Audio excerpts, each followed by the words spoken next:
Well, what does this mean to us individually? What it means is that we should, first of all, accept that we're in a transition state. We don't understand all that we'll know later on. We should not discount what doctors know. They know a lot. It's probably through their discoveries that we will reach that stage.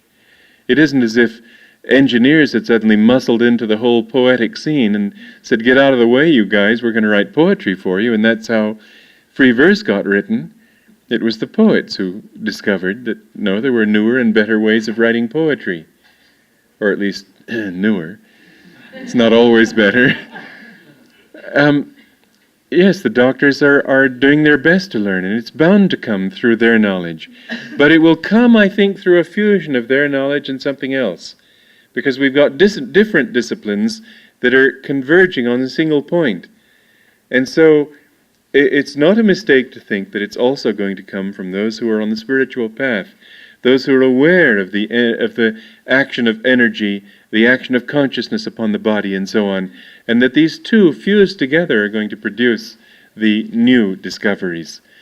The new thing that we know ties in with this consciousness of being essentially bodies of energy, of knowing how we can direct that energy to the body, of knowing how with that energy we can strengthen our body and make that body well, of realizing that being in tune with a higher force, a higher source, can accomplish things that pills would never do. An experience that I had years ago I'd like to share with you also, which involves in this case not a deliberate sending of energy on my part, but does involve being in tune with that higher consciousness.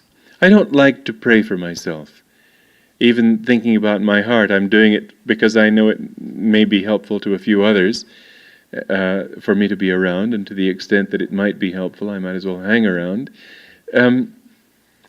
Years ago, I got an attack of kidney stones. It was extraordinarily painful. I've never experienced a pain like it. My body was just quivering like a leaf in every muscle. I couldn't speak. Somebody was trying to get me into a car to go to the hospital. The thought of driving over those bumpy roads was totally out of the question. But it was just getting worse and worse and worse for about 2 hours. And I didn't want to pray for myself. I just didn't feel like bothering God about that. And so I just hung in there, and can't say I grinned and bore it, but I bore it. And then I looked at my watch. It was Sunday morning, and in 15 minutes I was supposed to give the Sunday service. And I thought, well, God, if you want me to give the Sunday service, then I'm totally incapable of giving it in this shape. So if you want me to give it, then please take this pain away. And do you know, it was quite amazing that within the length of time it took me to say that prayer, just that fast, the pain went away. The moment I'd said the prayer, the pain vanished. It was really quite a miraculous cure. It was replaced by such intense joy that I hadn't felt in a long time. It wasn't just the emotional joy of release, it was a feeling of God's presence. And in fact, that joy was so great that I couldn't speak anyway. In my lecture, it was very hard to talk. I was so overwhelmed with this joy. But there was a case of not sending energy to the kidney, but just offering it up to God. And He did it. It can happen in either way, but the most important thing of all, I think, is to understand that if we do it together, if we send that energy with His grace, if we send it with His consciousness, if we ask Him to heal us, if we understand that all true healing should be according to His will and not ours, because sometimes it isn't right that we be healed. Sometimes we need the experience to learn certain lessons. We don't always know that. So bringing His will into it, I think, is important from that standpoint too. There was one man in India that a saint was asked to heal, and the saint said, "No, you'll see what will happen if I do." And they kept insisting, and finally the saint said, "All right." And the man was healed. But after that, he'd been living a more or less controlled, somewhat spiritual life. after his healing, he began living a very dissolute life. And that, remember what Jesus said? Go and sin no more, lest a worse thing come upon you. That disease had come from not living right in the first place, and the disease acted as a sort of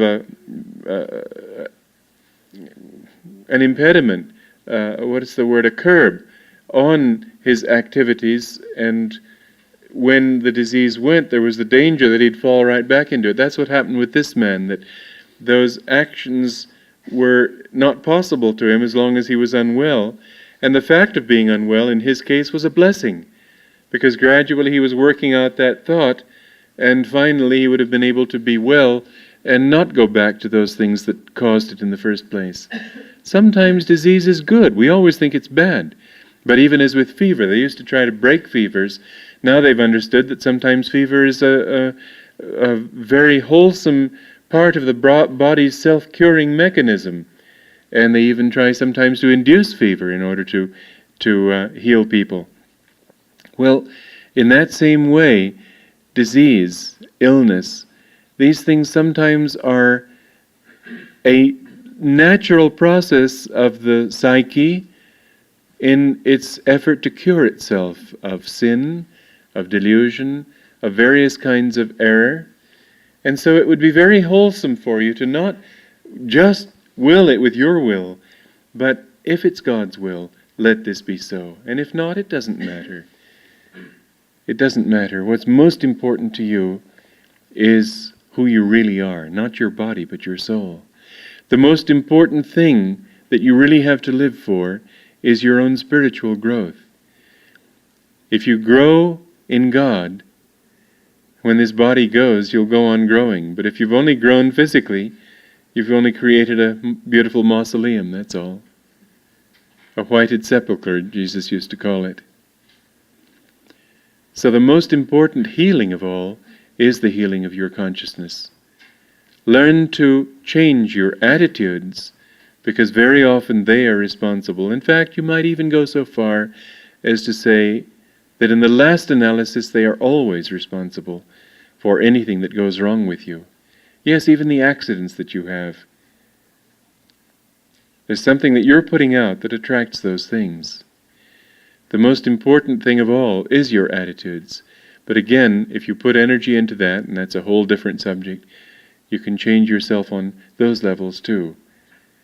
The final thing is to realize that you want to be a part of that divine flow. That when you go with that, after all, saints have been ill too. Maybe they're taking other people's karma, maybe they're working out their own, it doesn't matter. We go through what we need to go through in order to achieve the highest healing of all, the healing of our ignorance of who we really are, children of God.